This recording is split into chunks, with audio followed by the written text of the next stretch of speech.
Okay, welcome one and all, old friends and new, to this, if not quite fun and games, then hopefully playful engagement with the past and the future. No doubt you all have your game faces on. You've had plenty of time to practice over Christmas with board, table and console. Although I should say at this point it's time to switch off the Angry Birds and the Candy Crush, whatever else you've got on your phone, please. So it's my pleasure tonight to chair the proceedings, which initially means to set the scene and to introduce our two speakers.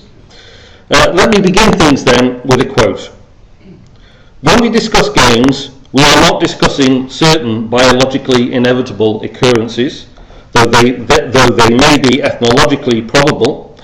Rather, we are discussing multi-dimensional phenomena, varied in the cultural purpose to which they are applied and inherently susceptible, for these varied reasons, to many possible systems of conceptual analysis. This observation, made back in 1971 by Smith, Sutton and Aveton, actually situates games and play at the nexus of human-thing networks and entanglements. It is a subject and a framework of analysis that has been largely neglected in Scottish archaeology, but certainly one that the recently published Scottish Archaeological Research Framework aspires to redress, with its aim that Scottish studies of material culture and monumentality need to develop a greater understanding of the ways in which they reflect sensory perception, memory and play cultures at work. In archaeological terms, these are relatively neglected areas that offer potential to enrich understanding of past social behaviours. Now, our title tonight has a certain amount of ambiguity attached to it, conveying both play in the past and the past in play today. That ambiguity, long seen as inherent in play, extends to other meanings, and playfulness can be an apt description for archaeology itself as a conceptual space where we might play with or in the past. What we are playing tonight is a game with almost limitless boundaries, and we will barely scratch the surface of what there is to say. But underlying the whole thing are some key questions we want to share with you and get ticking over in your brains. When we get to the discussion session, please feel free to throw in your answers or counter questions. Given the constraints of time, we have limited it to 5 questions. The first is, why do we play? The second is, what are the roles of video games in archaeology and archaeology in video games? Linked to this, the third question is the broader question of what is the future of play and the future of play in archaeology. Then how is the past represented in games then and now? This isn't a fixed order by the way. And then our fifth question, how is gender represented in games past and present? So think about those, or think about entirely different questions, and you'll get the chance to ask them after our two speakers. You may come away from the evening thinking that board games and video or computer games are very different animals when answering these questions. I certainly do not wish to underplay the differences, not least the multiplayer and massively multiplayer online platforms. But my personal view within the parameters we are looking at is that they are closer than is often assumed if we look beyond the technological mask and apparatus. The digital domain may turn the board into a more sensorily experiential virtual world, but I would argue that just as much imagination and creativity goes into and is released by board games and role-playing reenactments. There is still a massive board game industry, especially in Germany, and many of the games deal with the past, including Troy, ancient Rome, and the Crusades. Like their digital counterparts, such games can seek to evoke a realistic period setting to test their players against that time or that world, whereas others prefer to treat, for example, the medieval period as a bricolage to create a fantasy world that has no explicit reference to the real world. It's now my pleasure to welcome to the podium Irving Finkel, a Syriologist and curator in the British Museum's Department of the Middle East. His interests are wide, but for our purposes, he is a leading scholar of of the earliest board games stemming from the civilizations of Mesopotamia. Tonight he's going to share with us some thoughts on timeless activity, board games from the beginning. Irving.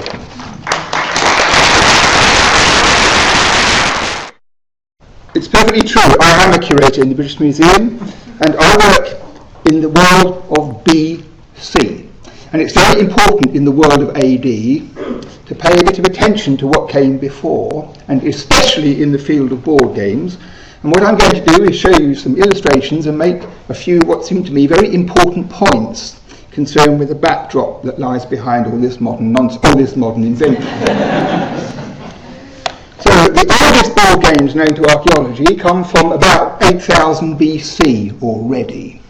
So this is in the Neolithic in the Middle East. There are perhaps 20 or so boards like this with parallel rows of holes, which are unquestionably for playing board games. There are no pieces, no dice, no rules, they just exist, and they occur in the archaeological record the first time we had settled people in the Neolithic living together in walled villages and towns for the first time.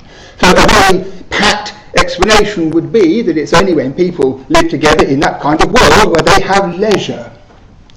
And therefore, the arrival of the board game on the horizon is associated with the presence of leisure, when people have specialisations and people can sleep in the afternoon, and grandmothers who've had all the children have time on their hands.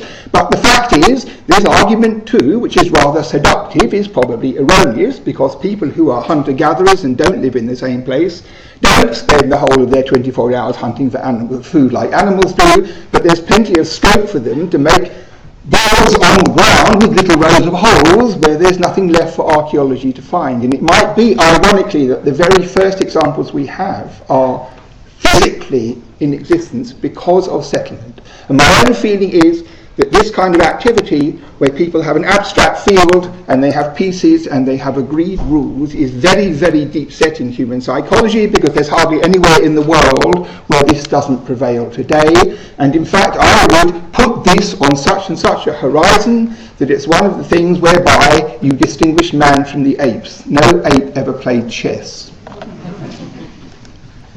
So, Egypt and Mesopotamia, the big cultures which existed before the world of Greece and Rome, furnished the archaeologists with very splendid objects.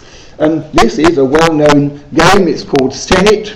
You have 3 by 10 rows of pieces. Traditionally, Egyptologists claim the following: that the pieces are lined up alternately along the back row, and they move like a letter S at the throw of dice sticks round the board and off the end. Interesting point, that is, because if you ever try and play it, it is unbelievably boring. So I don't believe it. And I've done a lot of research on this game, and there's evidence to show that they played more than one game on this board. And when you look at the paintings, half of them are the boring game, which is to do with the religion, and the other half are for a game you play in a pub to see who's going to pay for the beer. So there we have a very important principle, that the existence of a board doesn't tell you anything about the game that's played on it. The chessboard, 8 by 8, is often is an obvious specimen, but the number of people who, when they find something on a dig or in an ethnographical context, say this is this game, this is totally erroneous. What they mean is it's a board which this game can be played on. So this is like point 1 to remember, because the whole writing about board games is full of blurred, total misunderstanding of what people are talking about, which reminds me of something else. It's very important to remember that historically the function of games is amusement, it is enjoyment. That is the fundamental reason why board games have been turned to by the human race since the year dot. And all sorts of people have ideas that it's passage through the underworld, it's this, that and the other, it's political manipulation, it's this. Actually the real reason people play board games is to enjoy themselves.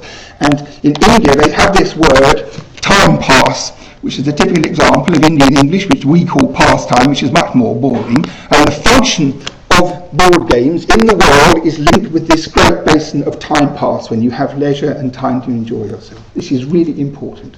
So I want to say one other thing, many other things. One of the important things is this. This game was played in Egypt for 3,000 years. Okay, it goes back into the time of the first pharaohs and even earlier. For 3,000 years, Egyptians played this game. And with almost no exception, it was never exported outside of the borders of the country. And this is a very curious matter because most of the other ancient games occur everywhere. So merchants took them, and travellers and mercenaries, and it's one of the things that spread around the world in a way which is very difficult to track because it's under the radar. But this game only stayed in Egypt, and a compelling reason might be because nobody else wanted to play it. This is another thing. In the very beginning of Egyptian history, we have this the game of the snake, and there are two kinds of pieces, animals and marbles, and this existed only at the beginning of the Old Kingdom, and it disappeared until right down in the Saite period when the Romans were there. And in between, in the archaeological record, there is nothing. So Egyptologists say, oh, well, but if it's on wall paintings from the Saite period, this is just of interest in Antiquaries. It has nothing to do with the fact they played the game or anything like that. It's just harking back to the good old time when we have a painting of this on the wall. But the fact is that it was discovered in the 1920s by a political officer in the Sudan, the 1920s AD, that in the Sudan they play a board game which is a linear descendant from this game. It has two kinds of pieces, and the British officer who found it was able to find out what the rules were, and the two kinds of pieces and the spiral mean it is undoubtedly, definitely linearly descended from this thing about 3000 BC in Egypt with nothing in between. So this is another important point, that if you have something at one end and something at the other, and there doesn't happen to be something convenient in the middle, it doesn't matter, because if they are comparable beyond a certain point, and there is a border beyond which it's compelling that one thing comes from the other, you have to use imagination. And people who write about board games never have any. Next thing, this is the fancy job. Crappy slide, I think, but it's a kind of racetrack. And this brings me to another important point, that the first three games that I've shown you are all race games. And all games before the period of chess, as far as we know, apart from Nine Men's Morris, about which I'm not going to speak, all war games are race games. Now this is a very interesting matter because they all have different designs, different possibly rules within the structure, but the principle is that you have the same number of pieces, you have random generators, or dice as normal people call them, and you have to go round and round and be first off, and sometimes you take them. And this is the basic pattern of board games which prevailed really until chess. That's one extra important point. Next important point is this, that almost all games since chess have been for two players. And in antiquity this is not the case. This is not the case. More players are not uncommon. And another thing is also true, that until the 18th century AD, board games were played by adults and not children. So they underwent a major shift in the 18th century in the hands of commercial board game manufacturers who thought it was a good way to teach children things they never learnt at school, like geography and spelling. It became a children's activity until we end up in the modern world. But in antiquity, it was nothing to do with children, it was an adult activity, and it's had this knock-on effect that most people, archaeologists, at the back of the dig report, they have toys and games as if they are all trivial. But as a matter of fact, as archaeological flags, they are immensely significant.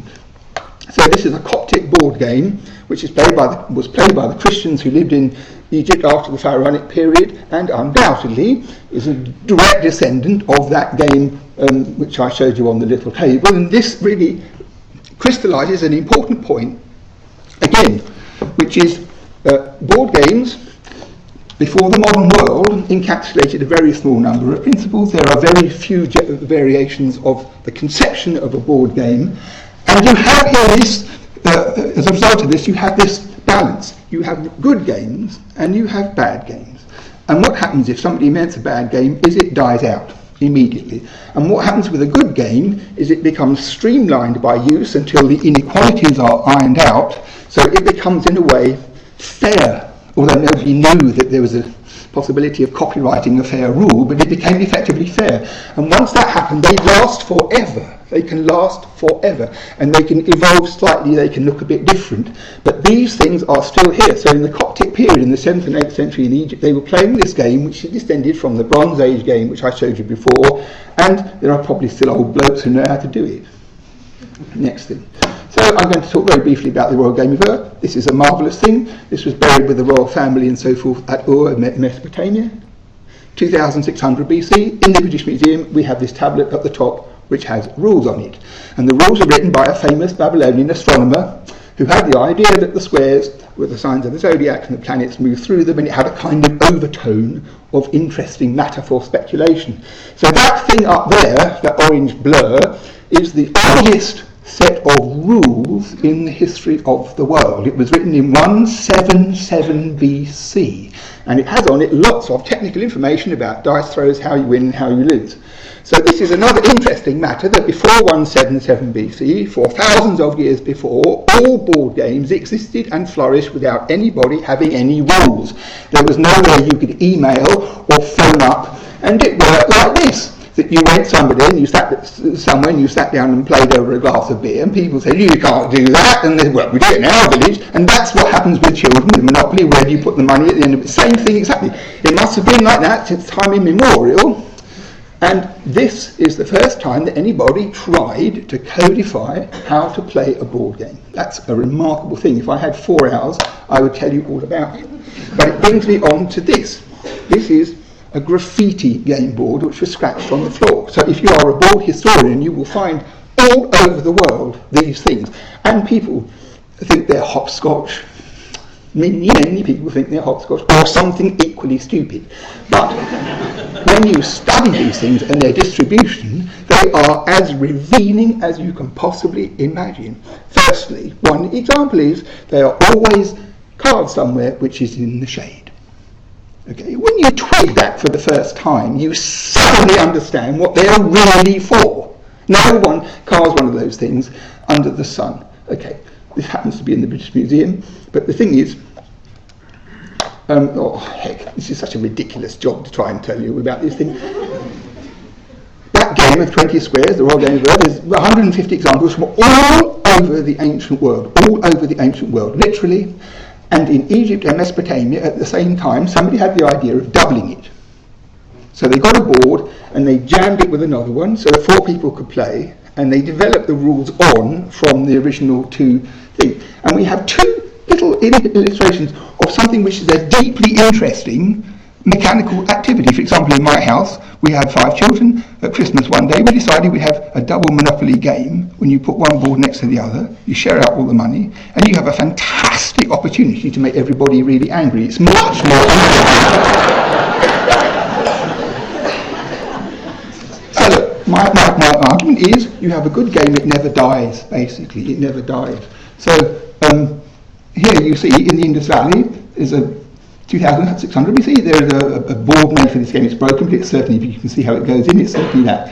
One below it on the left comes from Iran, from Shaki Sokta, mid-3rd millennium. It's about the same time as this one in Iraq, and probably what happened was that this game started in India in the middle of, end of the 4th millennium, because everything intelligent is invented in India. And then what happened is, it went to Iran, it went into Iraq, it went into the Middle East, and it lasted. Tutankhamun played this game, it went everywhere, and it lasted down until about the time of the Romans, and was probably something to do with the creation of backgammon. At the same time, in India, it went into Indian society and into Ceylon, and it lasted there. And in the end, it turned out that a community of Jews who live in Cochin, in Kerala, in southwest India, had this game among them, and there's no way that this can be explained any other way except this, that those Jews came from Babylon, because that's where they were made. That's where the factory was. They all came from Babylon, and the ancestors of those people went to India, and they carried with them in their heads this Babylonian game which they learned, and they made boards for it there, and they played it. And I found an old lady from one of these communities who remembered the rules, and it was extremely similar to the ancient rules written in 177 BC.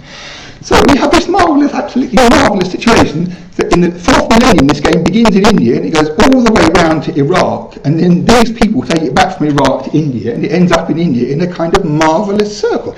Now, for a scholar or an archaeologist, this is the most plum kind of marmalade, because what does it mean? It means you can have a diagram, and wherever anybody ever finds one, it fits in. There's no problem about date, chronology, or anything like that. It just fits perfectly, because you have this endless wheel. I'm very proud of inventing it. And finally, we have this game, which is much more familiar to most people. That's to say Ludo. Now, Ludo means I play, and it comes from that strange time in British culture when people knew what Latin meant and why most dogs used to be called Fido, meaning I am faithful, so Ludo and Fido.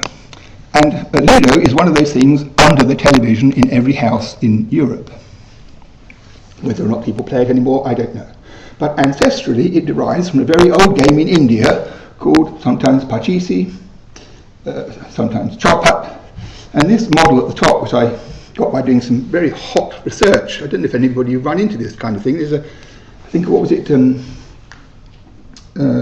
Images, that was it.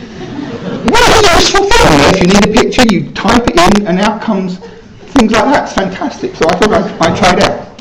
So this was an example of an ancient game in India for 4 players. It's a race game just like all the other ones in antiquity, but it's a very sophisticated one because the dice you can throw and throw until you get a non-throw, and then when you have a big total of 47, you can use them, the scores, like a conductor. You can move the pieces out of the total. And it's a very complicated game, and it's deeply set into Indian culture. Akbar had in Fateh Shikri a board for this game carved in the courtyard.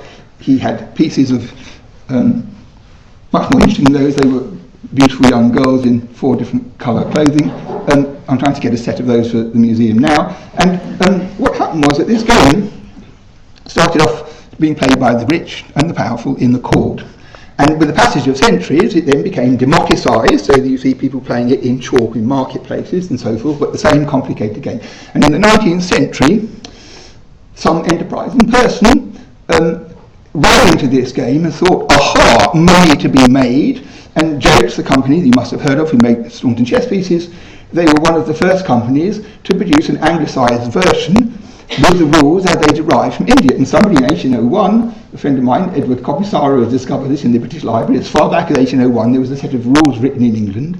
And so this parent of English Ludo still preserved the complexities of the Indian game, and for commercial reasons, because everybody is so stupid, they decided they had to get rid of all the things that made it interesting. It made like one of those games like Snakes and Ladders, where the really complicated thing is how to lose when you're playing with your children when they don't realise that you're cheating. So that's how it is. At the same time, it went to America, where it's still called Pachisi, and it's a very successful game on all sorts of levels, embedded in our culture. At some point, I don't know when it was, but I think it was probably after the war, the same game went back from Europe into India to be Ludo.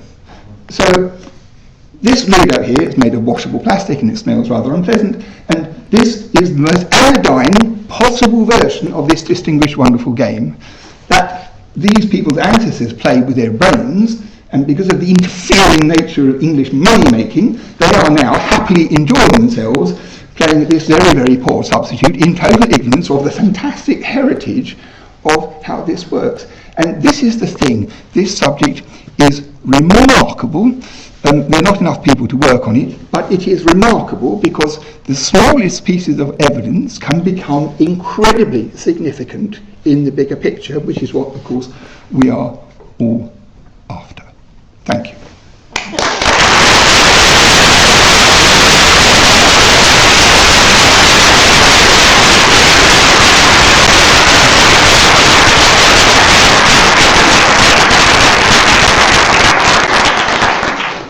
Thank you very much, Irving, for that splendidly provocative kick-off.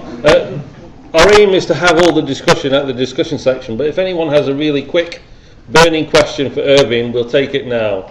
If I don't see a hand go up in 2 seconds, there we go. When was the earliest 6-sided random generator?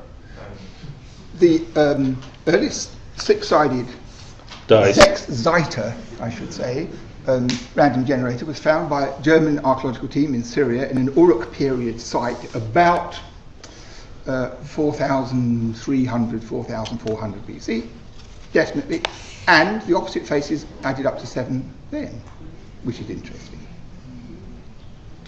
Okay, thank you very much again. Right, lovely. Thank you. I'll take my glass. Yeah. Right.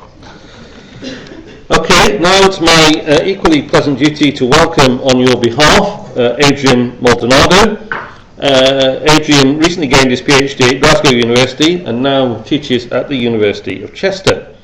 He's amongst a dynamic group of new scholars exploring the archaeology of early medieval Scotland.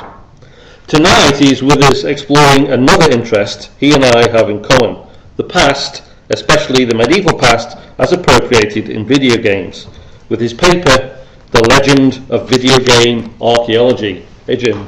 Thank you all very, very much for coming, and thank you to the organizers, Lee and Simon, Lee and Jeff, I should say. I'm pretty nervous, I should say. But this is just incredibly fun to be here before you talking about this today, instead of the usual medieval conversion to Christianity and all those other weird niche things some of you may have heard me speak about before. And just making this slide was the most fun I've had with clothes on really all year. So thank you very much. Today I want to sort of talk about something which maybe you haven't heard of before, or maybe you didn't think was possible: video game archaeology. And I got two standard reactions really when I told people that I was doing this. The main one among my friends and people my age is, wow, that's really cool, that sounds like fun. And the other one, usually from people older than me, people my parents' age, was, oh, that's really cool. What are you talking about? That's usually the sort of two responses that I got, usually from my parents. Speaking of my parents, my brother, actually, my oldest brother, Che, when he found out I was doing this, went and did some video game archaeology of his own and found some photographs. This is actually a photograph of me and my brothers, and that's me behind the console in the top two images, playing a video game in the home console for the first time, captured on film by my parents. This is a fantastic piece of my own sort of biography, I suppose. But I mean, if I had scripted this, I couldn't have put a better face on me there at the bottom left here. But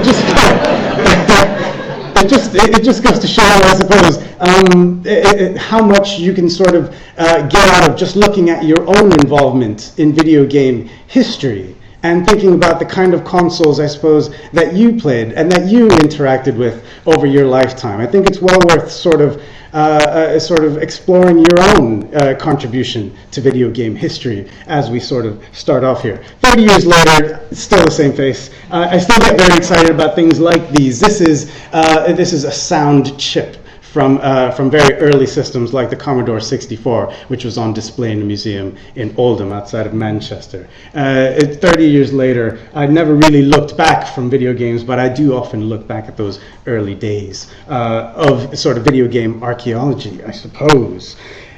2014 was the reason why I'm able to give this lecture now. A lot of things happened in 2014, and I like to think that even though we had video game histories before this, 2014 was the first time that sort of video game history crossed over into the mainstream history, I suppose. It becomes more than just a niche, a sort of a strange thing for just people who are interested in games, and it goes sort of mainstream in sort of Hollywood, in a Hollywood kind of context. On your left, Video Games, the movie, high-budget, slickly produced documentary trying to cover all of the history of video games in about an hour and a half's time. Ends up being quite boring, actually, unfortunately, because it just kind of does the usual history, which we're used to by now. This technology was invented, and then it was replaced by this technology invented by this man, and so on and so forth. And after a while, there's no real sort of richness there. There's no explanation of why these games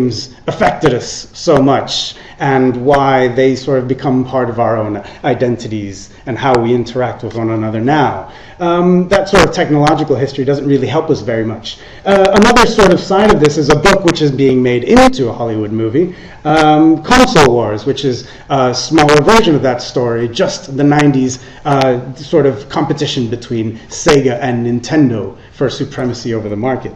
Again, interesting if you like sort of discussions about boardroom chats about what kind of hairstyle Sonic the Hedgehog would have and what color his shoes should be. That's very interesting for me because I lived through it, but perhaps not in the sort of wider sense.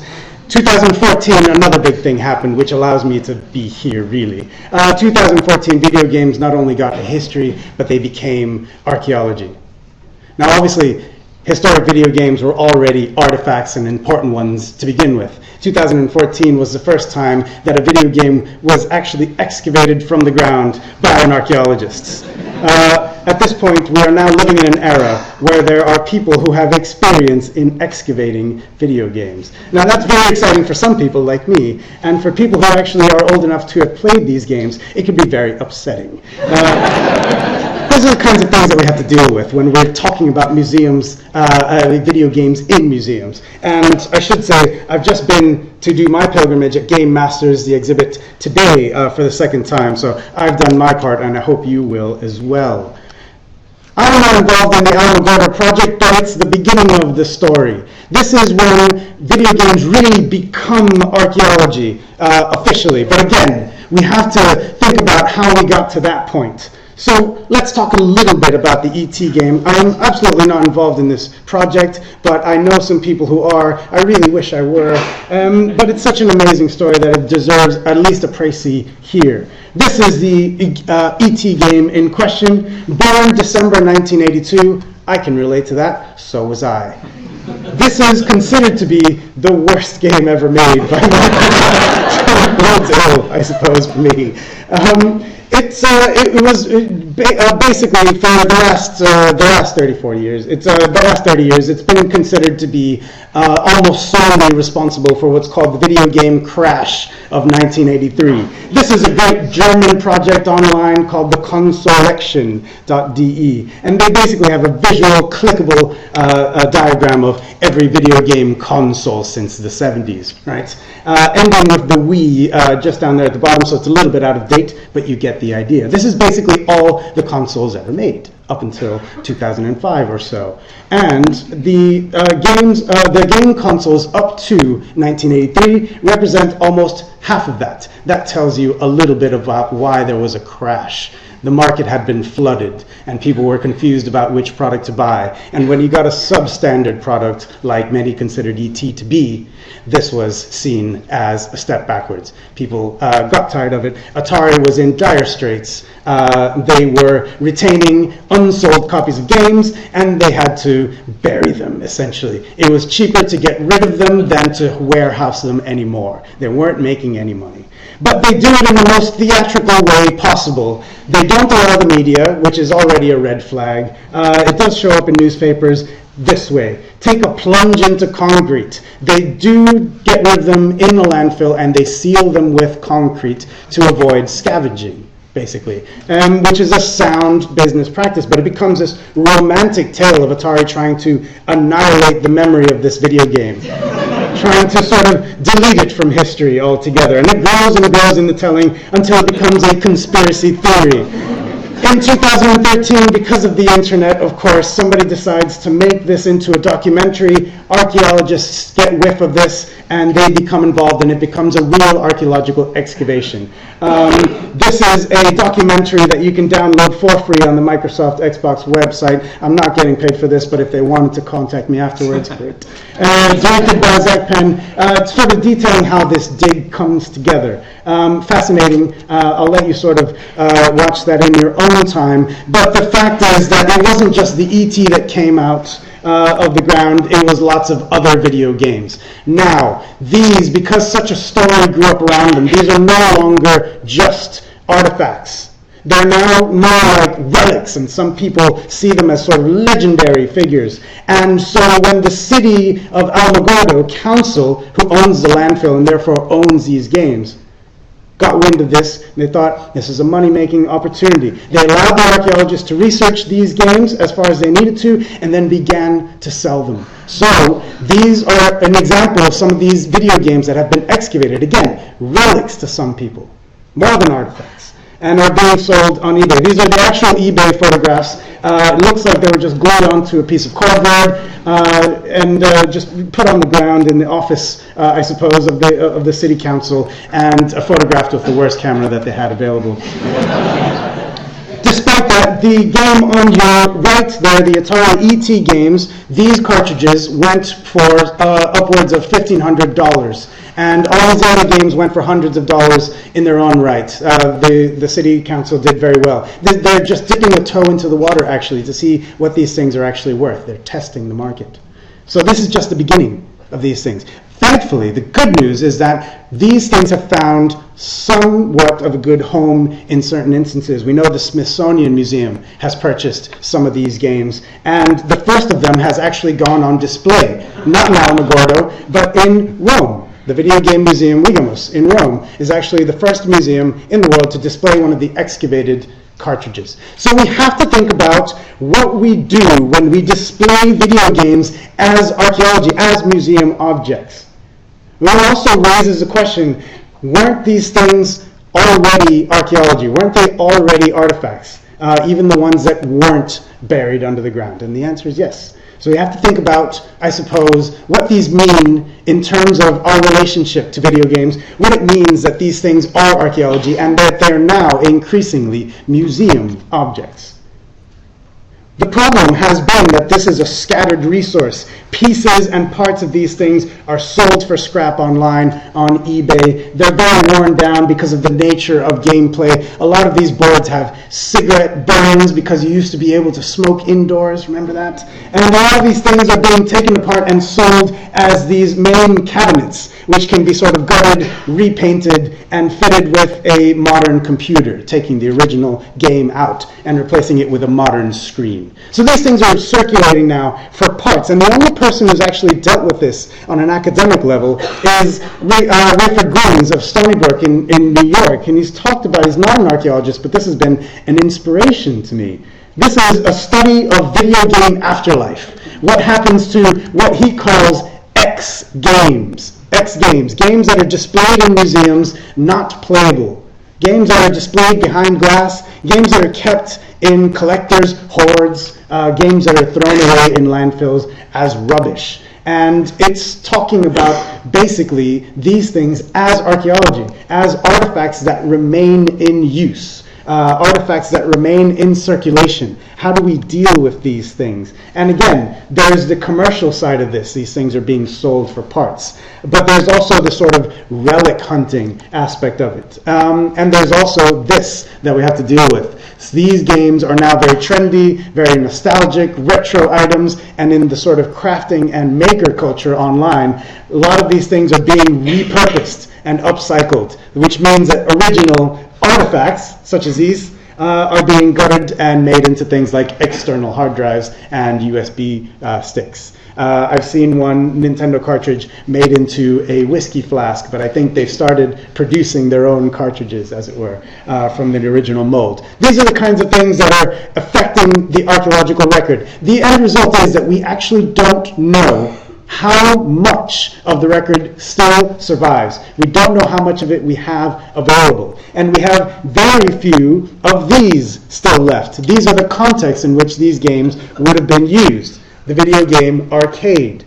Now, this is one of the oldest in New York. Chinatown Fair, supposedly opened since the 1950s. That would make it the oldest sort of arcade still in use, I think, anywhere in the States. And this is where these games would have been seen. And this is why the Game Masters exhibit is so important. This is a context where these games are not behind glass. They're being used more or less in the same kind of context in which they were intended to be used. Communally, in a slightly darkened room, perhaps less smoky, less full of a sort of nacho cheese smell as they were supposed to, but perhaps a little bit closer to an approximation. Otherwise, we have lost this sort of context, and it's very hard to recreate. But I would argue that we haven't lost everything about it, and there's other forms of material culture that go along with this that we haven't recognized. I think to do video game archaeology, we have to think a little bit laterally. And there are other things that survive it here. Something about video game culture, arcade culture, actually has entered the archaeological record in a strange way, the numismatic record. Some of these game tokens, which are used in place of quarters from very early on, are actually dated and date stamped, 1977, the foundation of Chuck E. Cheese's. which is founded by one of the founders of Atari, Nolan Bushnell. An incredible sort of lateral sort of move from video games to the wider economy of playgrounds and restaurants. And the material culture results from all this. So let's talk about these things as they are displayed in museums now. These are the kinds of things that we usually get in museums. The history. Here's one of the earliest surviving video games. Spacewar! 1961. Designed in sort of computer labs using cathode ray tube displays that the military would have been using. Again, we're talking about the sort of the ingredients that come together to make video games. And it's not coming from gaming culture. It's coming from computer science, military technologies. We also have to talk about displaying these things not just as objects that are turned on or off, but as objects that were sold and marketed. This is how an arcade cabinet was displayed and advertised to the public before they knew what an arcade cabinet was. It's extremely sort of futuristic in that awesome 1970s kind of way. It's all golden, flowy plastic, and presumably an archaeology, sort of a future space woman there on your right. I don't know. Those kinds of things have to be taken into account. And also the kinds of things that they would have slotted into. We're not just talking about arcades as a space. We should also be talking about the home as a space of gaming, landscape of gaming, as it were. And one of the things that sort of really encapsulates that is the design of the console itself, the Channel F, the very first home console that had replaceable, interchangeable, cartridge-based games. We had game consoles before that, but they were sort of they were hardware. You couldn't sort of take one game out and put another game in.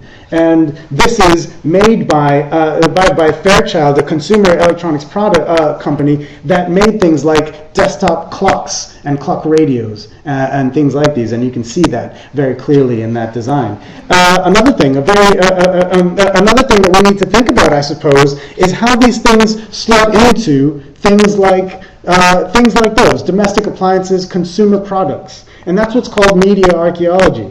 Very few archaeologists are actually dealing with this. This is how people interact with machines, I suppose. And if you want to talk about arcade machines as a sort of way of interacting with technology, that story actually takes us back way beyond the video game. It takes us back to all coin-operated machines, which take us back to the 19th century. These music boxes, which again had replaceable discs, so you could put a different kind of music into them. Coin-operated. This is the predecessor, if you like, of the video game arcade machine. Very famously, the penny arcades are another sort of step in that direction. Maybe when we're displaying video games in a museum, these are the kinds of contexts that we need to be keeping in mind as well. And the other thing, the cartridge design itself is not inevitable. An article that came out recently on fastcompany.com it takes the design of the console into account and notes that it was designed to look and feel like an 8-track, an audio, a magnetic tape cartridge, because that technology was already available. People were familiar with it. Same with the Nintendo. The Nintendo Entertainment System is modeled on the VCR. That sort of spring-loaded cartridge entry thing is sort of there. It's to sort of be familiar. It's sort of placed in a way to be familiar. So how are these things displayed in museums now? We have playable exhibits like we have here, the Game Masters, but generally speaking, you have what might call X games. These things sort of, without any context, displayed behind glass, not in a way that you can use them or interact with them in any way. You also have very sort of bespoke histories which tell one quick story, like the Nintendo World Store, which has its own consoles. This is the story of Nintendo. I like this display, though, in particular, because it does have video game ephemera around it. Magazines, boxes, packaging, the kinds of things that would have appealed to people before they bought them. And then it also has, and this I really like, the tangle of cables out the front. This is such an important part of my own memory, my own experience with video games growing up, that I think we shouldn't elide it by tying them up in nice aesthetic knots. We should in fact tangle them more than we should untangle them. But it also has one chronological story to tell that isn't to do with just its own devices. It's also talking about the history of handheld gaming.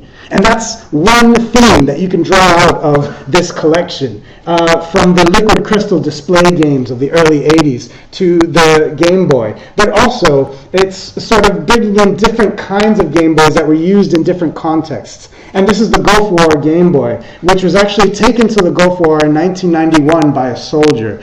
The bunker was attacked, the Game Boy was damaged, but it still works. It's still in use and still running a demo of Tetris now. That kind of brings the Game Boy into the social, the geopolitical context in a way that museums generally don't.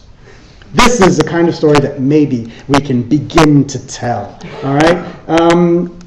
Let me just flip forward a little bit more. Again, X games that you can't play, are not really going to tell us very much. We need to be able to open up interpretations a little bit more. One museum that actually does this, not terribly successfully, is the People's Palace in Glasgow. Not a video game museum, but they display the Game Boy along with other sort of domestic entertainment devices. The actual label, though, betrays the narrative that they're trying to say. It's displayed underneath the football there, and the label says, technology has changed the way that children play.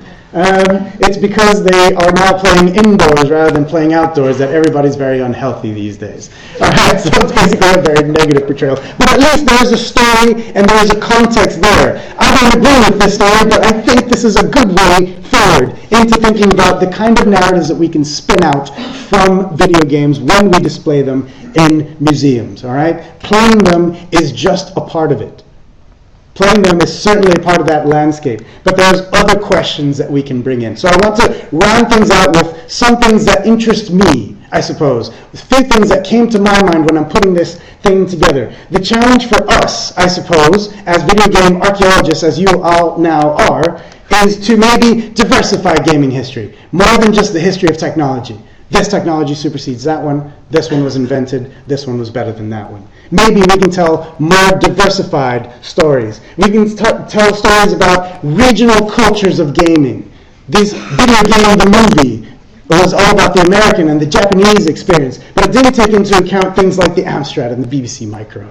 That would have been possibly some of your experiences, I suppose. And the best encapsulation of that was Charlie Brooker's documentary, How Video Games Changed the World, only in release in Britain and actually off of 4OD now, so not available anymore, even though I think it's the best video game documentary so far. There's the Soviet Arcade Machine Museum, which tells us that not everybody played Sonic the Hedgehog. Not everybody played the same games. There are places in the world that have video games, but they were different, and they have a different history of interfacing and design that we could actually sort of see as maybe a predecessor here on the left to things that we recognize as Dance Dance Revolution now. These kinds of stories are worth telling, and they're not worth telling in terms of Russian history. This is all video game history. When we're talking about our heritage, this is part of it, I would argue. Diversifying the sort of cultures of people who made these games. People were very surprised to learn usually that the designer of that first console-based games was a black man from Queens, and the vice president of the Fairchild Company was a Cuban migrant, Greg Reyes. And the designer of the cartridge design was a Japanese man. So these kinds of stories are worth telling, and I suppose you could maybe read these from the material culture. One thing that I've stayed away from, I suppose we could talk about more at the round table, is this issue that's become very politicized this year of gender in gaming. Now you might think I'm about to say there's a pink gun, so that means there were girls who played games. That's not necessarily the story that we need to tell here. This sort of zapper gun, which was used for very violent games like Lethal Enforcers, they were made very colorful because in American politics at the time, people were worried that these games were causing violence in the real world. This is the beginning of video games as a political statement, as a political dialogue. And that's what we're looking at here. There is a gender issue here, though. The main gun, the player 1 gun, was blue, and this pink gun could only be connected as a player 2 gun. So there are issues there of gender. Finally, the last landscape of gaming, that I want to explore. There's lots of histories of arcades. There's lots of, even now, archaeologies of arcades. There's no histories or archaeologies of video game rental stores. This is where I personally came into contact with video games more often than an arcade growing up. And studying these landscapes, I think, is still important. They might be gone, but there are still legacies of blockbuster videos in the archaeological record. On the decals, on the price tags, on the stickers and boxes that these things came into. And there's one place in the world that I know that there is a blockbuster video material culture on display, and that's the 9/11 Memorial Museum. This is the wallet of one of the victims of 9/11, Robert Shar, and among this, I was very struck by this when I saw it, a blockbuster video membership card. This is widely available on their website. It's one of these things that situates those attacks in their context. This is the history of video gaming. And if we really want to diversify video gaming, really we need to think about our own experiences and how they didn't tally with those documentaries. How they are different from all the documentaries that we see on TV and in movies. This is my mom testing Duck Hunt in 1987 before she bought it for us. A big part of the story of video games is not just us kids who played it, it's the parents that they were marketed and sold to and bought these games for us that allowed this generation to make video games what they are today. So to my parents, thank you for letting me play indoors.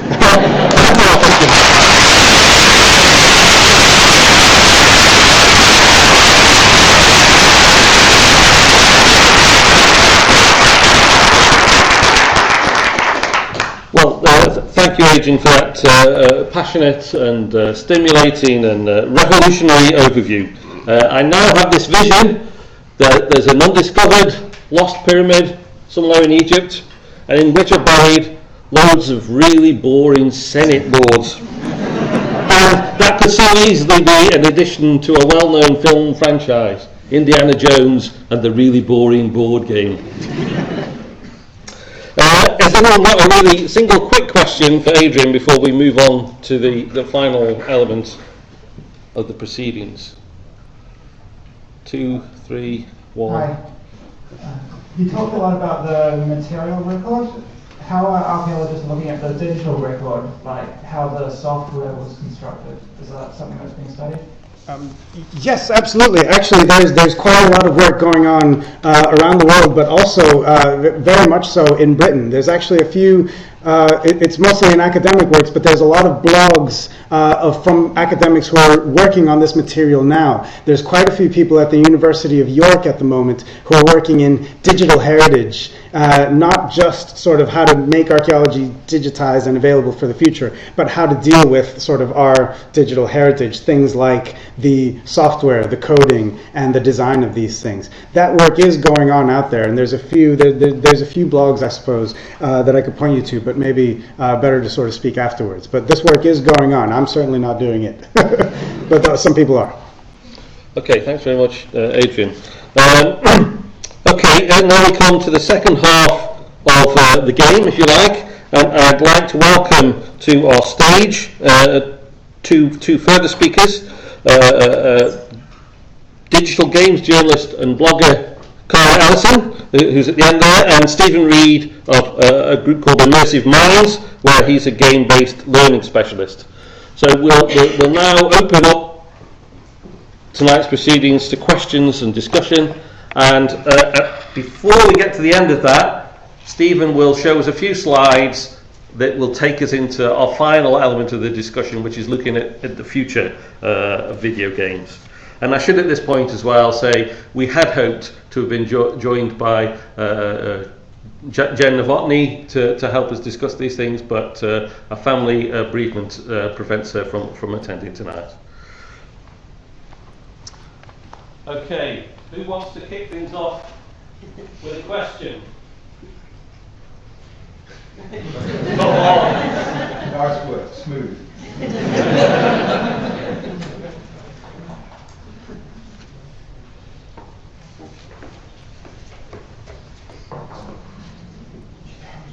Speaking of the pink gun, how do you think we can properly diversify, in this case, our history, when it seems such a significant part of contemporary game culture is so resistant to introspection and so hostile to these sorts of discussions?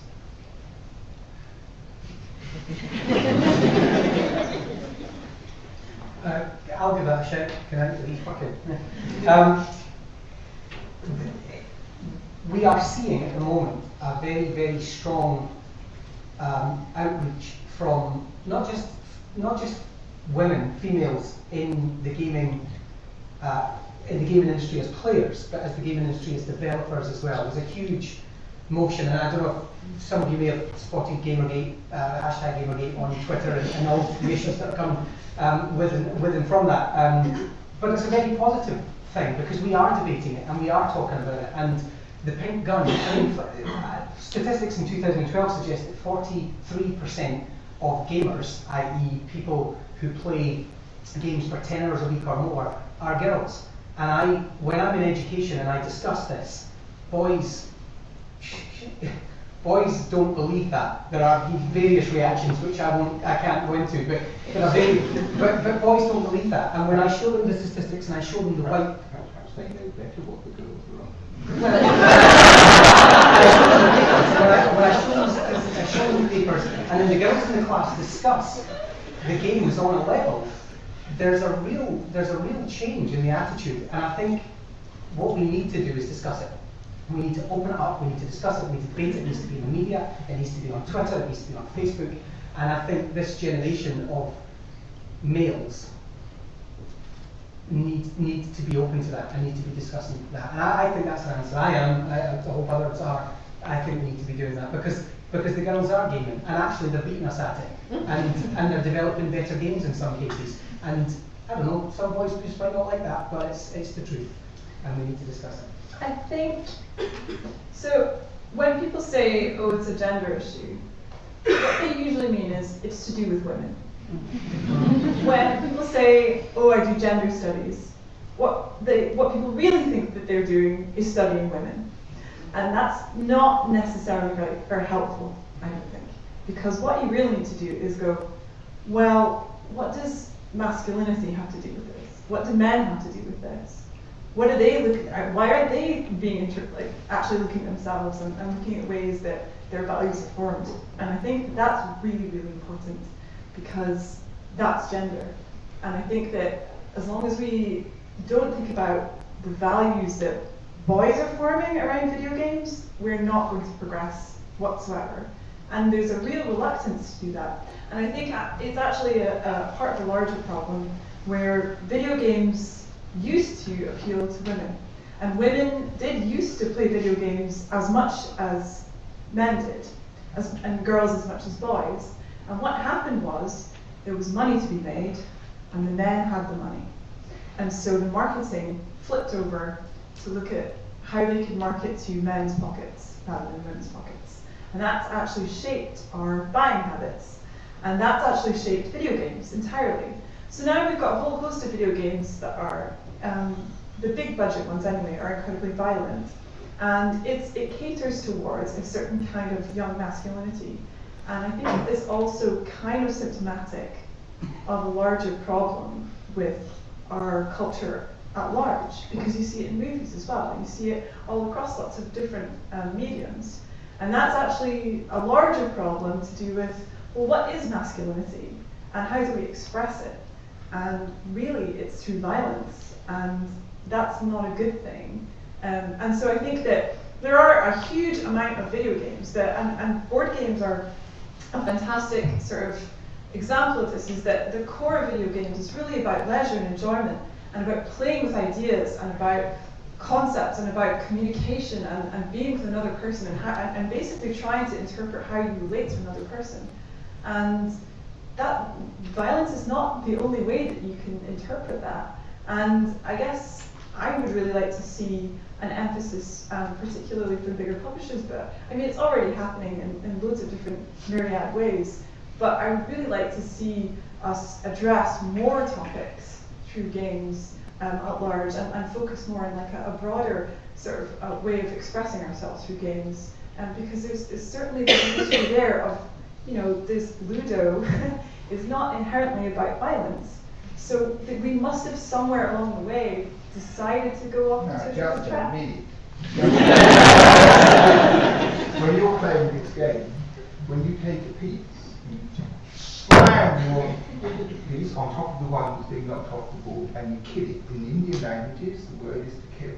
And it's the same concept in chess, that you're supposed to kill the king. Sharp mark means that you don't actually do it because that's the end of the game. So underneath it all, and we have it in the museum, lots of examples of venerable pieces like this which are cracked and splintered from that. Also, I would say something about pink, if I may. You know about the virile, manly and virile activity of playing with train sets. And in the 1930s, there was a company called Lionel who made O-gauge trains about this long, and they were really heavy and virile and manly, and they had smoke that came out of them and all that kind of stuff, and they were extremely virile and manly.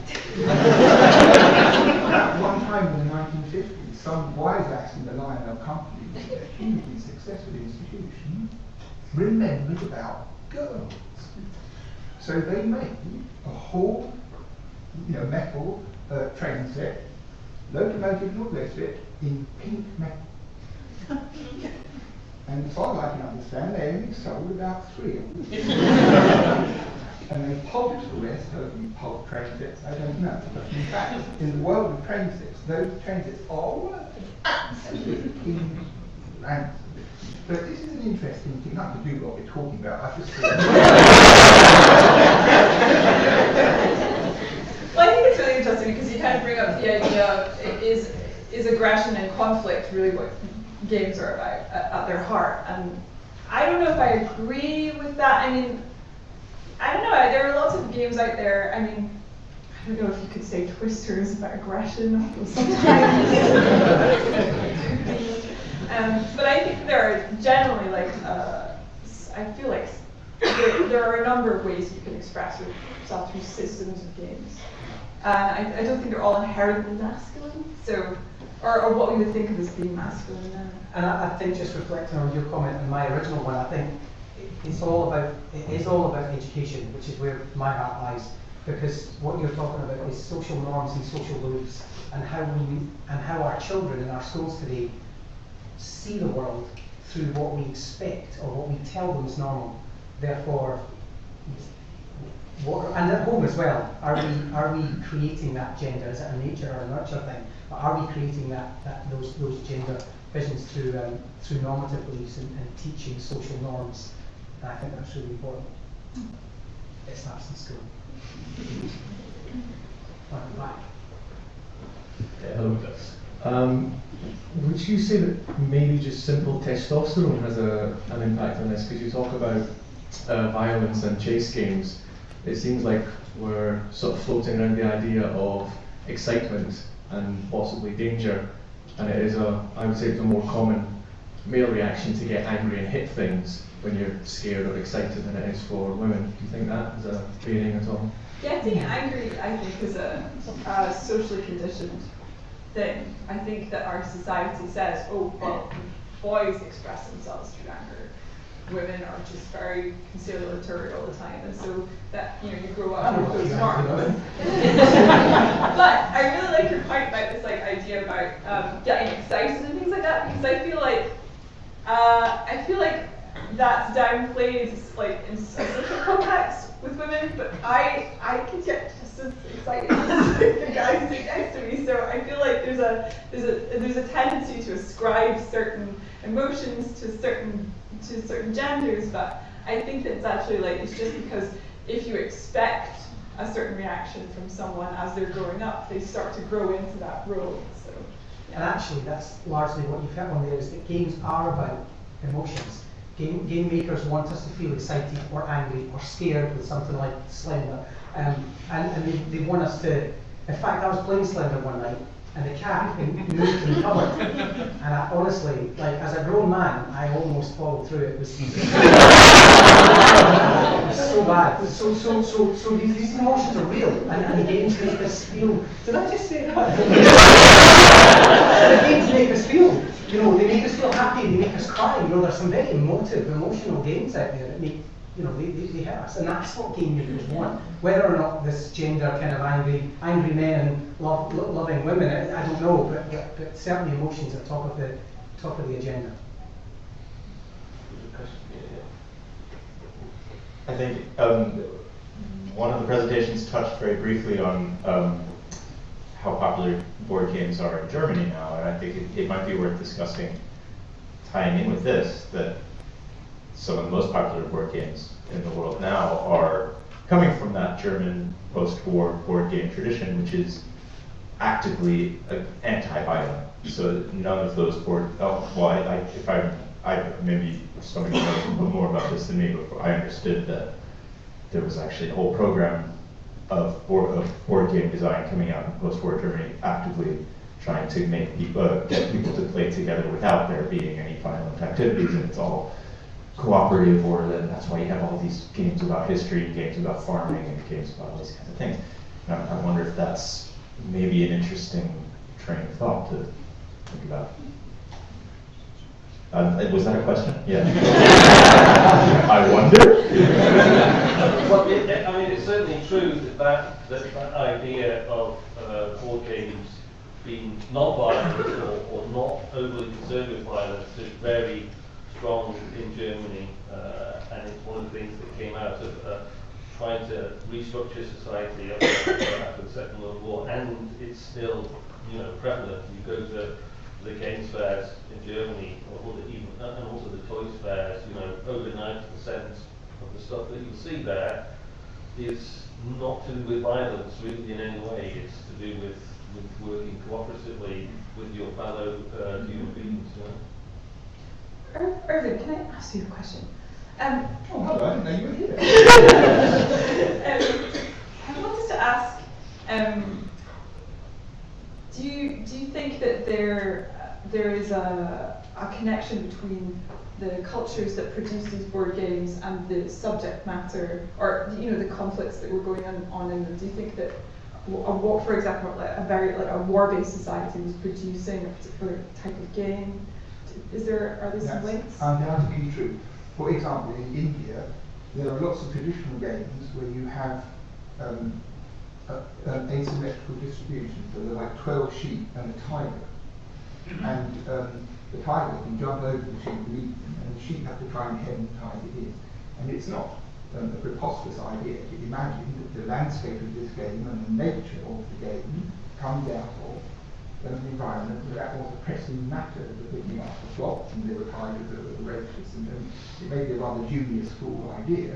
But in fact, when you look at the origin of games, which are all abstract, they're mostly race games, but then you get three in a row type games and opposing army kind of games. They all are, many historians have said, a kind of safety valve for aggression, where things which would be settled by the opposition in a physical sense are played out in an abstract sense. So H.J.R. Murray, for example, was one of the early serious anthropologists on this subject. His argument was that all these different media for communication, so to speak, or for contest, had this function that whereas when people were cavemen, if you wanted to be the fastest running, you run fastest and you get the other bloke sort of thing, it kind of slowed down a bit and then you just did it with dice and people.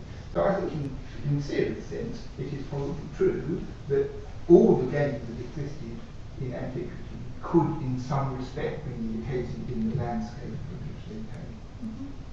And it's also worth saying that in these ancient societies, you often get repeated in different shades this argument about whether it's worthwhile to play games or whether what's the value of the violence. And certainly, if you look in ancient Rome, there were those people who wanted to see all board games banned because they saw no point in them, they were just a distraction, and yet and generals would stand up and say, no, these are really important for teaching tactics. And you've got the same kind of argument in ancient China, where both board games and polo, philosophers said, these should be banned, but the army said, no, we need these kind of games to teach people tactics in war situations. So it's a debate that's almost as old as the playing of the games.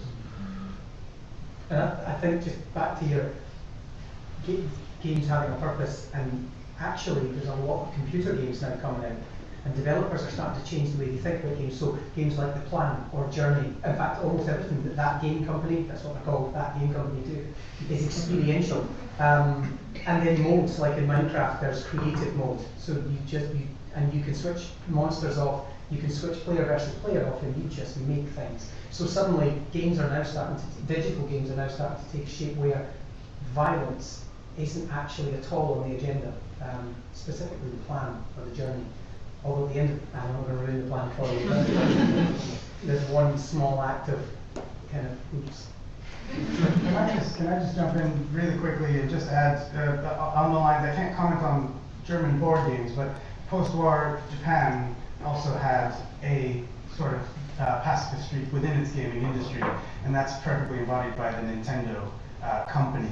Their games, if you go up to the Game Masters exhibit and you look at the very first games, the earliest one that I showed was called Spacewar, which is about war and violence in space. And if you look at many of the other games, the early games up there, more than half of them are jets fighting games, shooting things up. Even Asteroids is about shooting things in space. So many of these early games are, and Nintendo games never were, and they made that a core part of their sort of mission, I suppose, is to be as far as possible gender neutral and non-violent. That's why Mario steps on things, and the games like Bubble Bobble, you dispatch enemies by blowing bubbles at them. Donkey Kong jumping over barrels, things like these. And they became one of the biggest sort of studios, biggest companies because of that, because they sort of were telling a different story, and they had that sort of wholesome, I guess, mission about them. And that came into conflict very early on. One of the actually really good stories in that Console Wars book is the conflict that rose when the very violent video game Mortal Kombat needed to be made into a Nintendo game. And they almost refused to put it out, but it was so popular, it's such a moneymaker, that they had to. What they did was, they took out the blood, and then when people complained that there was no blood, which was in the original game, that people fight blood sprays, this was one of the sort of controversies, they actually did put in the blood eventually, but they painted it green.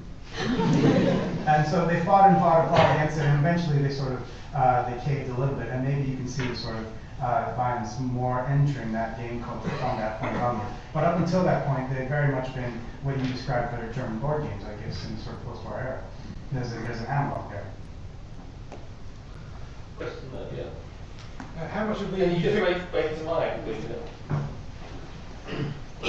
How much of the ubiquity of games and the importance of them is because you get to win quite often?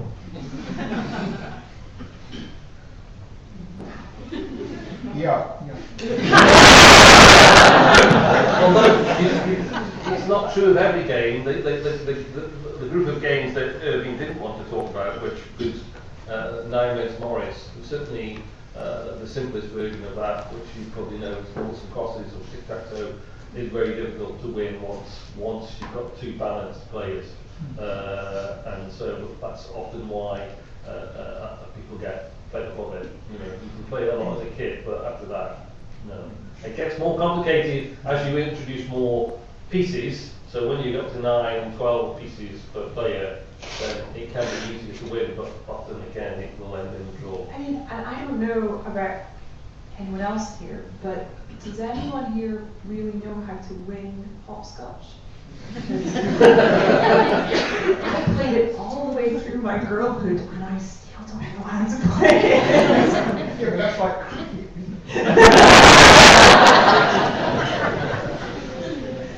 But it is similar with lots of computer games. It is similar now. Like I mentioned, Plan, Journey. There's so many that are now becoming experiences rather than objective-led and certainly linear sort of stories in which at some point you are going to win. In fact, I did a post recently, why we play, and one of the questions in it is, does a game need to have objectives? Does it need to have an enemy? Do we need to have weapons? Does there have to be some sort of badge system that makes us compelled to reach the end? And if you play something like The Plan, which is free, by the way, free download, fascinating, it'll take you 6 minutes to complete, and it'll change your life. 6 minutes of your life you'll never get back. But actually, wonderful, absolutely wonderful. And in fact, if anybody's interested in talking to me about my experience in playing this 6-minute game with kids, the profound stuff that comes from them after they've played this 6-minute game, it's incredible. And that was purely an experience.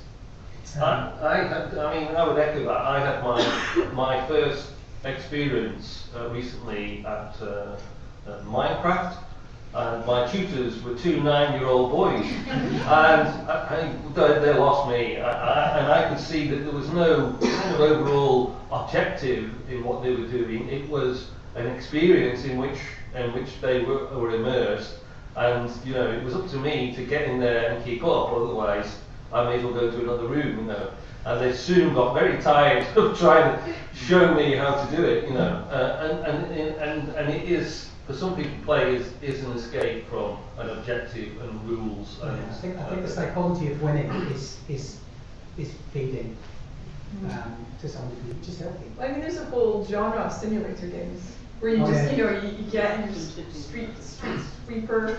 Apparently, you get a street sweeper to sweep the roads for hours. You arrive on an alien ship, and there's been a massacre, and there's blood everywhere, and you are the cleaner. You have to clean the walls, and you can just keep going around this ship because the massacre continues, but you're always just behind it. So while it's inherently kind of the message is violence, you're the cleaner, which I think is fascinating. Yeah, it's a viscera cleanup simulator. Yeah, there's like these bloody walls that like kill me or something, or like fear and like I have to clean all up. Sorry. Game of that. Sorry, a question over there.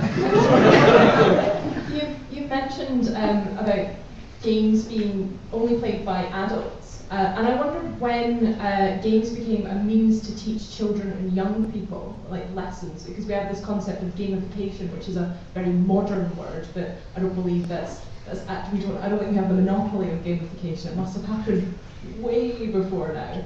Well, the general view is that it was in the 18th century when paper games were widely designed and printed, and many of them were erased around Britain with all the place names and the kings and queens of England, and they were full of lamentable information that poor children had to learn. And it was the sort of thing that governesses did on rainy afternoons. And once they got into a fun social situation, then it blossomed into a real situation where games were really designed to make children enjoy themselves. And I think that was the horizon before that. As a general rule, it wasn't the thing that children did. I'm going to take issue there with Irving, because there is historical and archaeological evidence which shows at least as early as the 6th or 7th century in Ireland, but in other parts of the early medieval world, children were taught to play games because it was how they would be expected to behave as adults.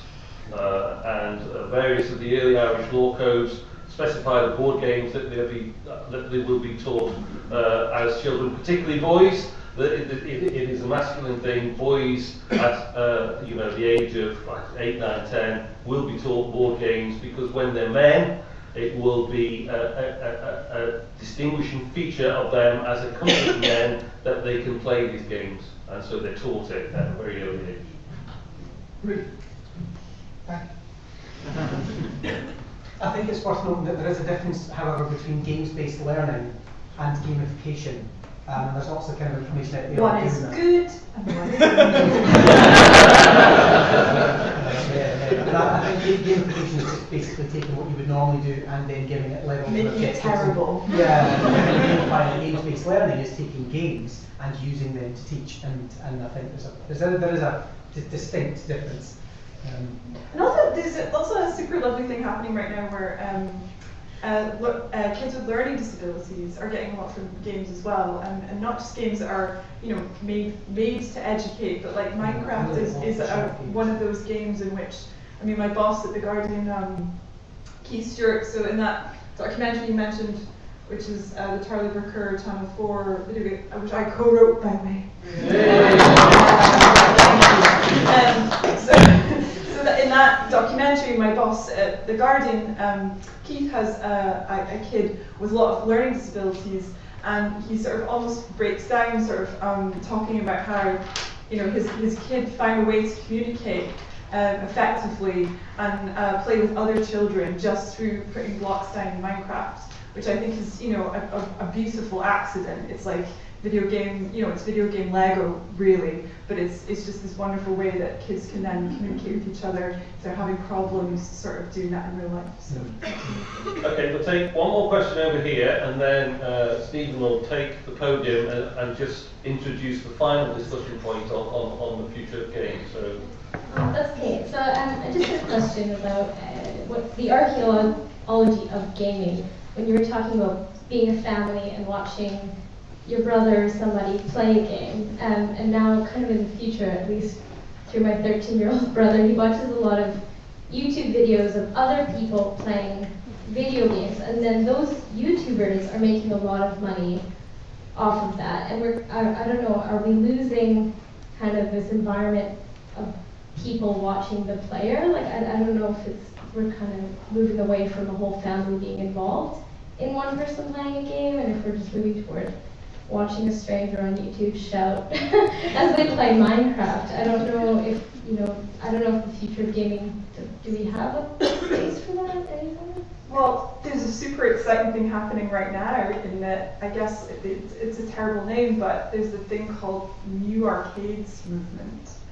And essentially it's happening in New York, it's called Baby Castles in New York, and it's happening in London, where it's called the Wild Rumpus.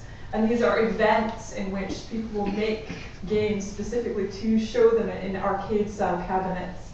And they have alcohol because they're for adults, and they have music.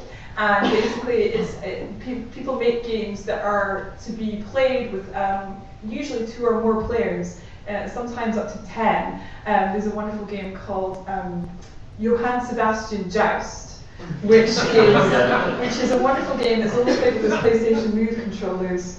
And all you do is essentially the idea is you have to knock the hand of someone who's holding the controller because it's motion sensitive, and then the light goes out on your controller and you're out. And the music sort of slows down, and it gets faster, and it indicates the sensitivity of your controller. And I think it's up to 10 players, and it's wonderful. And it's got like, I can't remember what's the music for it? It's like a classical piece of music that speeds up and then slows down, and it's very familiar. And anyway, it's wonderful. And it's really popular in the arcades sort of movement, I guess you could say. But yes, that's exciting, and it's happening, and we should do more of it because it's wonderful. Two things. First of all, there's a grubby little club in Leeds called Baby Jupiter, and all of the tables are arcades. They're glass and they're flat, and you can play all night. Anyway, which I did. Secondly, I actually agree with you. I think that technology is a wonderful thing, and I use it in schools, and I use games in schools, museums, charities, you name it, to teach. However, I do think that Xbox Live, PlayStation Network, stick a headset on, and kids can be talking to children in the UK, can be playing and connecting with children in Belgium and Australia and the United States in seconds. But what it does do is take you away from your little brother. And I have seen this, and I'm witnessing it. And apart from those sorts of examples, I am worried about it. I do think that while children have never been more connected, they might also have never been more disparate. And I think that's something that's worth exploring. And as an educator, I am responsible for exploring that and do. And I think it's a bit worrying, just a bit worrying. We need to keep an eye on that. Okay, that's an appropriate future note for which to launch into your mini presentation, Stephen. And then we'll come back with a couple of final questions after Stephen's. about the future? Well, hi everybody, my name is Stephen. I run Immersive Minds, which is an education consultancy specifically in using technology in the classroom. Yeah, technology in the, sorry, I'm a wanderer, like, I'll be back over there in a minute. Yeah, technology in the classroom. I have a very short time to do this, so forgive me if I just ramble through my slides. But we use technology in the classroom, and specifically over the last sort of 3 years, we've been focused on games and game-based learning. This is a screenshot from Syndicate Wars, 1994. Anybody recognise that? Anybody heard that? Yeah! Agents. And I always wanted to be an agent, so I kind of photoshopped this up and thought I was quite proud of that. But anyway, taking us on, this is some of the stuff that I do. These are some of the kind of areas of education that I work in, and some of the things that I try to achieve through education. And much of my portfolio of the last kind of 12 years, and with games-based learning significantly the last 5 years, have been informed by one conversation that I had with a child a long time ago. In fact, it was when Sky Television had introduced the pause functionality, pause, rewind and fast forward live television, and it kind of revolutionised the way we watch television in the UK. And I was in this school, and this little, I challenged my group, and I said to my group, come on, tell me something about technology that you know that I don't. And every child wants to beat the tech guy, talking about competition in games. Every kid's like, I know something you don't know. So this one wee boy said, they came up with lots of things, you know, if you press Alt and F5, the screen goes upside down, and we do it in the computer class, and all that kind of stuff. I know that. But this one little kid said to me, did you know that you can make Sky Television go slow motion? Now, it was just out, and not many people had it. And I said to him, I know it can pause, I know it can rewind, I know it can fast forward, it was slow motion. And he said, yeah. And I said to him, well, first of all, how do you do it? And he said, well, you hold the play button for 5 seconds, and it all slows down. And I said, no, I'd never heard of that, and I had Sky Plus at the time. And I said to him, so that raises a number of questions for me. Number one, how did you discover that? And because I thought parents have told him, the engineers kind of said, listen, son, we secret, look, just press that. But he said to me, and this was his answer, I was playing. I was playing. Now that is key. And I said to him, so how though? Tell me how you did it. What was the process? And he said, well, I was watching TV, and I just kind of, now I can't remember ever sitting in front of the television going,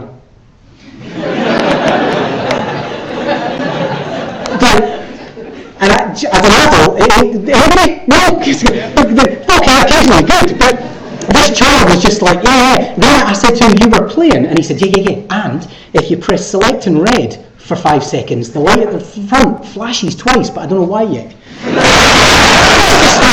That's incredible.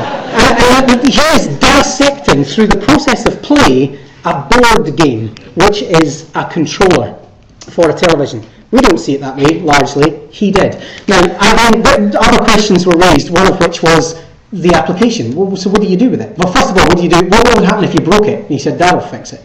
And I said to him, what do you do with that? Like, what is the application? And this is key from my role, and I think gaming and playing in general. What would you do with it? And he said, now I'm thinking off the top of my head, can't think why you'd slow down television, really.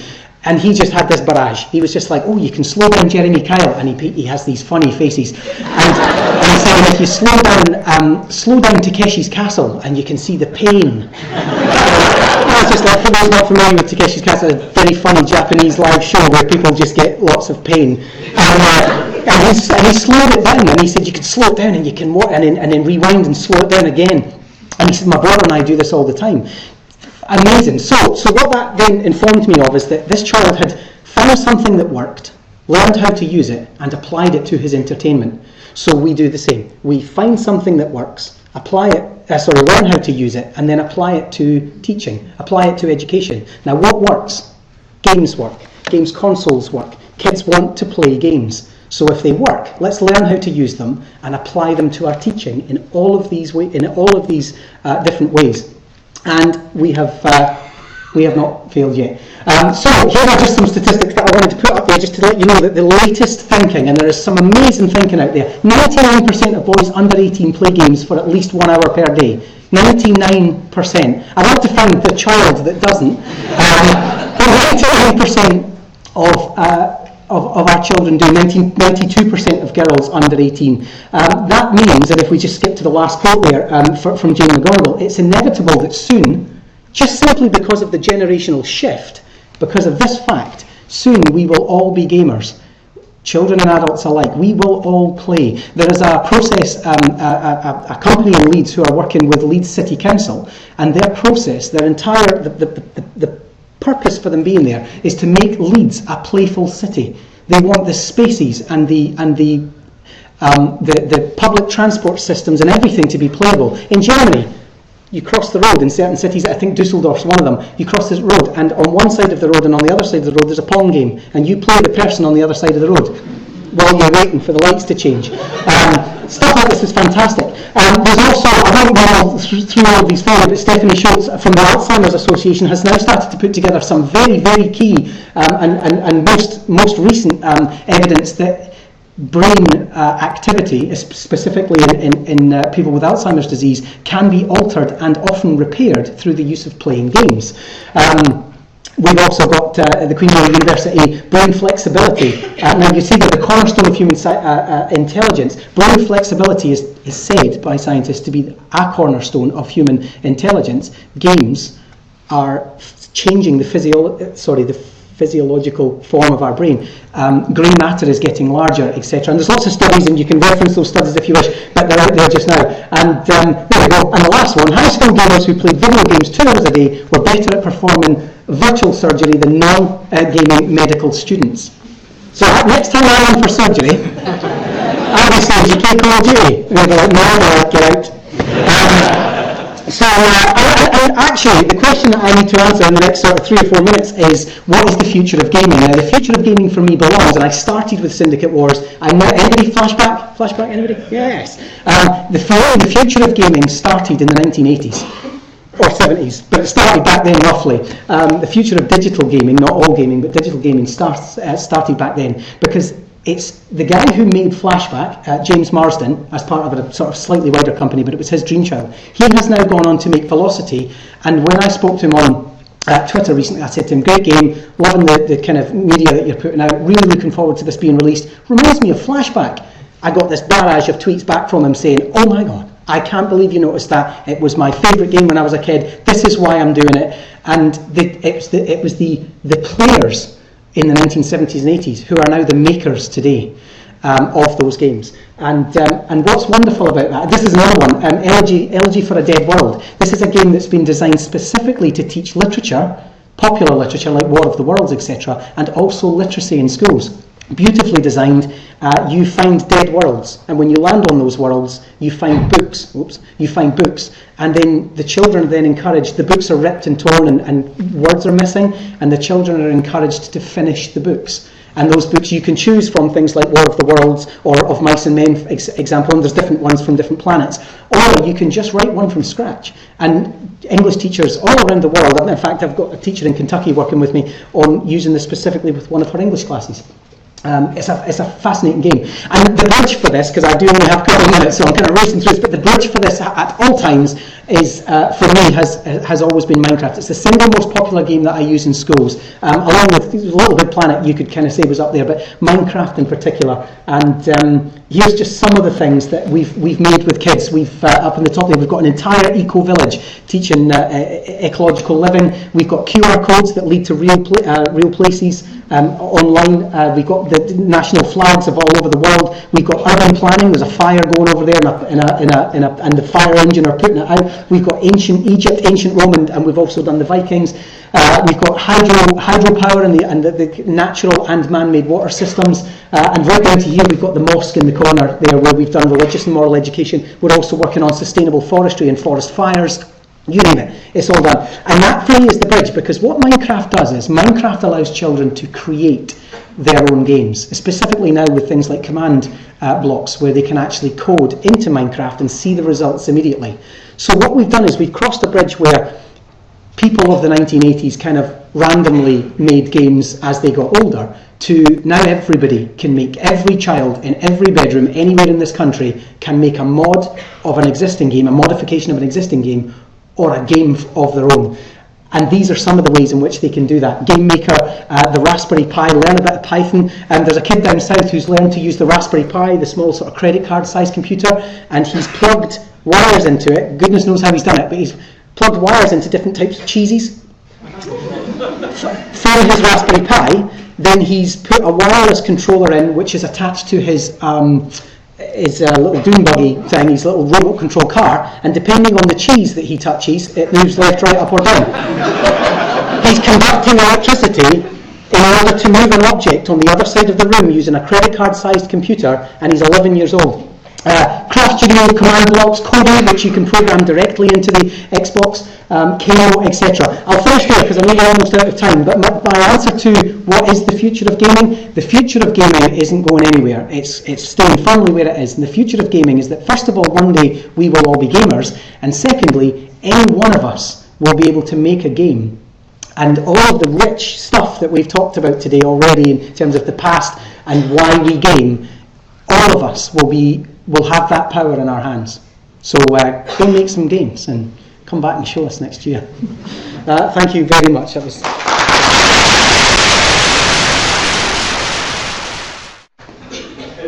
Thank you very much, Stephen. Just a quick observation before we take maybe two more questions, and that is that the gaming city is not new. If you go to the classical city of Ephesus in Turkey, you'll find the main streets carved with board games in the marble pavements for people to play at any point during the day or night, I guess. And if you go to one of the most playful spaces in the Roman world, which is the circus, often the seats of the circus are also carved with board games while you're waiting for the next act to come on. But any questions for Stephen and the future, or for the whole panel, in fact, the future of gaming, or comments? It doesn't have to be a question. Stephen, you talk about the future of gaming and that we'll all be gamers, but I'm a gamer and I play Monopoly. I don't play anything online or on a video. So does that still make me a gamer? Yes, indeed. Right. Because I think there were some things in the way you were talking that it was just like, well, the emphasis is on the future of gaming on a screen. Now, the second point I'm going to ask is, you alluded to some of this when you were talking about children being connected around the world, but not actually connected to someone, a human being who's right next door to them. How much can video games help and encourage young people to go outdoors and play? One person mentioned earlier on, in fact, actually it was you when you sort of said you thanked your parents for playing indoors. But there is a huge amount of evidence now that young people are spending far too long on screens and not getting outdoors. Now, I see the attraction of the screen, but how can the screen and the games encourage them to go and replicate that outside and let off energy, which is actually good for their physical and mental development? It's a great question. In answer to your first one, all kinds of gaming, for me, is about gaming, and I think we all kind of agree on that.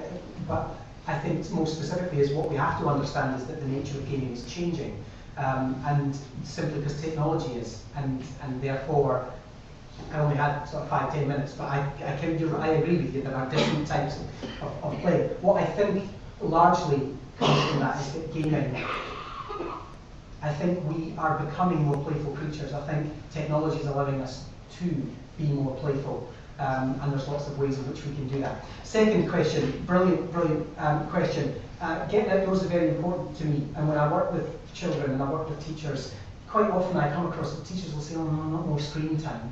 And they're exactly right, because I think it's very, very important that kids get outdoors.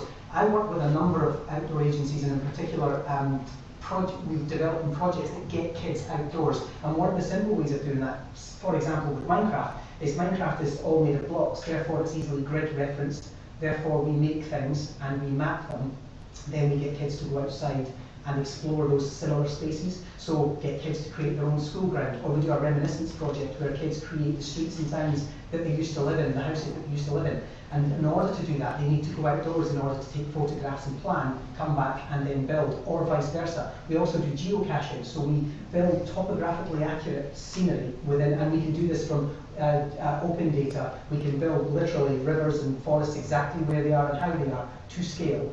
Then we bury things in the Minecraft landscape, and the kids then go and find them, grid reference where they found them, and then go outside. And I've also hidden real tubs with real things inside them in exactly the same spot in real life.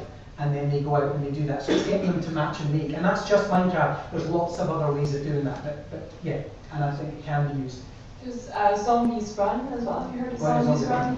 Zombies Run is a really good sort of. It's basically it's just like a running program that you listen to. It's a kind of audio thing, but really it's narrative based. So it's all about essentially running away from zombies. And a number of people will be narrating like the actual stage of the story that you're at, and indicate like how whether you should be running very very fast at this point, or very a bit slower, or whether you can sort of calm down a little bit, take a breather, and then some more zombies come, and then there's another wave. And so there's a number of games that are actually playing off of that idea in terms of like getting fit as well, and I guess you would say gamifying. But kids don't need that. I mean, they just need to go and play football or something like that. And I think that there was just something you said there that really, sorry. I think the idea of the zombie run, yes, I can understand it on the screen, but actually kids, if they're given the chance to just run around, that's absolutely, that's really what they need. And you say about us becoming more playful, but as Homo sapiens, the way we learn as young animals is purely through play. We are playful animals, and so games in whatever forms they are.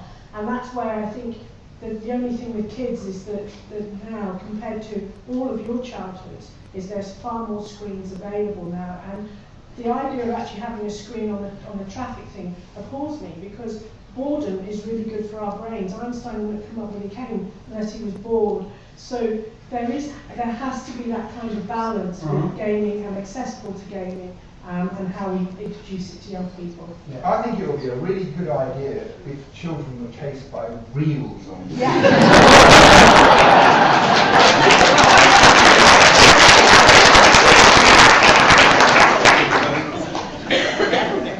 Okay, a very, very quick question, comment. Can we get the mic to this? Catch.